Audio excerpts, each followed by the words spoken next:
Hello friends, good morning. তোমরা সবাই কেমন আছো? আশা করি তোমরা খুব ভালো আছো।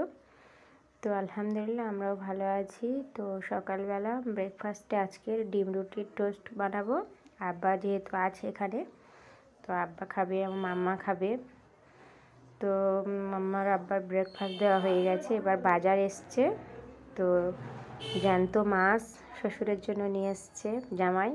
তো শ্বশুর এসে আমার মাম্মাও নানাজিকে ডেকে এনে দেখাচ্ছে, দেখবে এসব পাপা মাছ নিয়ে এসছে, মাছ কেমন লাফাচ্ছে।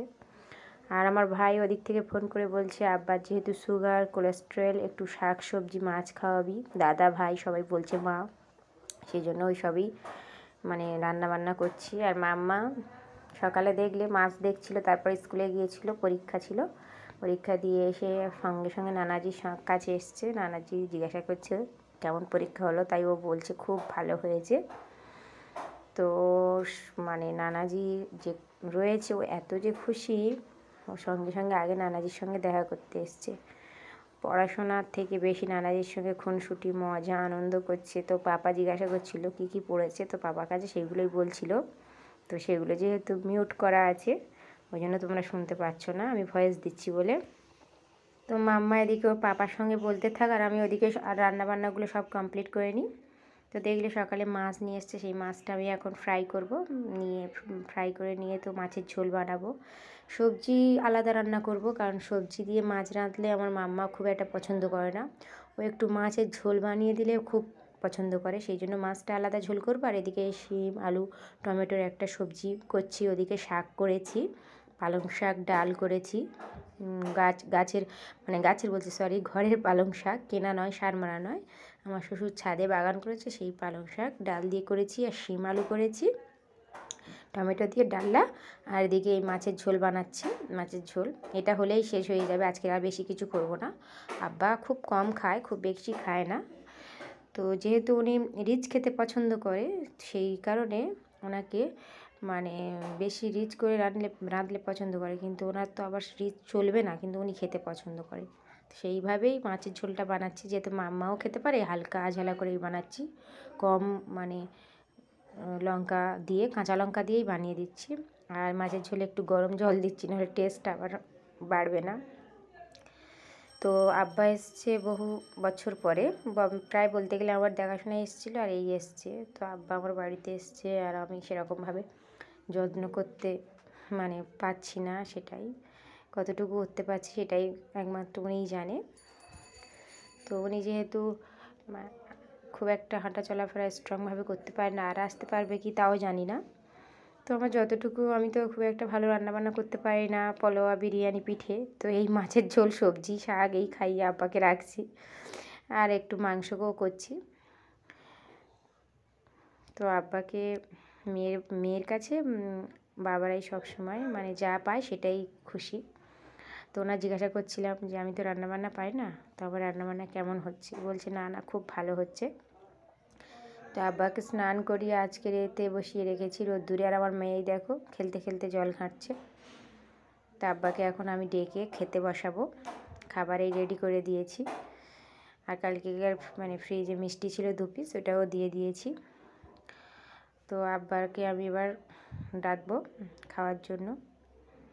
আর আমার মেয়েও নানাজির সঙ্গে খেতে বসবে। ও তো নানাজি যখন খেতে বসে, ওর সঙ্গে সঙ্গে ও খায়। ও খুব খুশি, নানাজির সঙ্গে খাবে, নানাজির সঙ্গে ঘুমাবে, স্নান করবে। তো চলো আমার আব্বাকে ডেকে এবার খেতে বসাই। দেখো স্নান করে রোদ্দুরে বসিয়ে রেখেছিলাম। তো আব্বা এদিকে খাবার রেডি করে দিয়ে আমি আবার স্নান করতে যাব। তো ভিডিওটা অ্যাকচুয়াল বানিয়ে রাখার আমার মাম্মা, আমার আব্বা তো সবসময় আসতে পারবে না, যেহেতু আমার আব্বা এখন অনেকটা বয়স হয়েছে, বা নার্ভের সমস্যা, হাঁটা চলা খুব একটা ভালো করতে পারে না। তো আব্বা সবসময় আসতে পারবে না, আর আমার মেয়ে তো জেদ করবে নানাজি আসবে না, সেই জন্য ভিডিওগুলোকে দেখিয়ে তখন শান্ত করে রাখার জন্য আমি ভিডিওগুলো বানিয়ে রেখেছি। তোমরা আবার অন্য সেন্সে নিও না, কারণ আমি খুবই সাধারণভাবে আব্বার খাওয়া দাওয়া দিচ্ছি। আহামারি কিছু দিচ্ছি না যে সেগুলো রেকর্ড করে রেখে মানুষকে দেখানো, শো আপ করানো, সেটাই নয়। তো আমার আব্বা খুশি মনে এটাই খাক, আর আমি ততক্ষণে একটু স্নান সেরে আসি। আর আর কি বলবো, আব্বা যে আমার বাড়ি এসছে এতেই আমি শান্তি। কতটা খাওয়াতে পারলাম কি পারলাম সেটা নয়। তো খাওয়ানোর পরে আমার আব্বাকে যা ওর পাপা একটু হাঁটাচ্ছে, যেহেতু উনি হাঁটা চলাফেরা বেশি করতে পছন্দ করে না। তো খাওয়ার পরে সঙ্গে সঙ্গে শুয়ে পড়ে যাতে না পড়ে ওর পাপা একটু হাঁটাচ্ছে, আর তাই আমার মাম্মা দেখছে আর আমার আব্বা হাসছে। একটু হেঁটে আর তারপরে শুয়ে পড়বে, মানে সব কিছু রেকর্ড করছি কারণ আমার মাম্মা খুব মজা পাচ্ছিল এটাই, সেই জন্য। তারপর আব্বা একটু পানি খাচ্ছে, আর অনেকটা মানে অল্প করে পানি খায়, তাই জন্য ও দাঁড়িয়ে দাঁড়িয়ে সবাই আমরা দেখছি যে অনেক করে খেতে হবে, নইলে এটা ভিডিও করছি পাঠিয়ে দেবো। তো সেই ভয়ে আব্বা অনেকটাই পানি খাচ্ছে। তারপরে সন্ধ্যাবেলা মাম্মা আব্বা শুয়ে আছে, মাম্মা পড়াশোনা বাদ দিয়ে কী করছে দেখো, পড়াশোনা বাদ দিয়ে বেলুন নিয়ে খেলছে ওর নানাজির সামনে।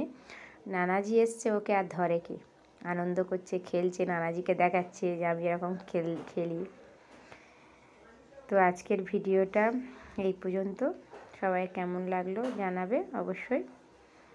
আর আমার মাম্মা এখানে কি যেন বলছিল আমার মনে নেই, ও হ্যাঁ বলছিল যে আমার এই ভিডিও করছি, বলছে সবাই like comment share and subscribe করবে। তো ও ভাবছি তখনই আমি এটাই ছাড়বো, কিন্তু আমি পরে এটা ছাড়ছি। তো সবাই ভালো থেকো, সুস্থ থেকো, সাবধানে থেকো। আশা করছি দেখা হবে পরের একটা ব্লগে। ততক্ষণের জন্য সবাই সাবধানে থেকো। আর হ্যাঁ, ওর নানাজির জন্য সবাই দোয়া করো।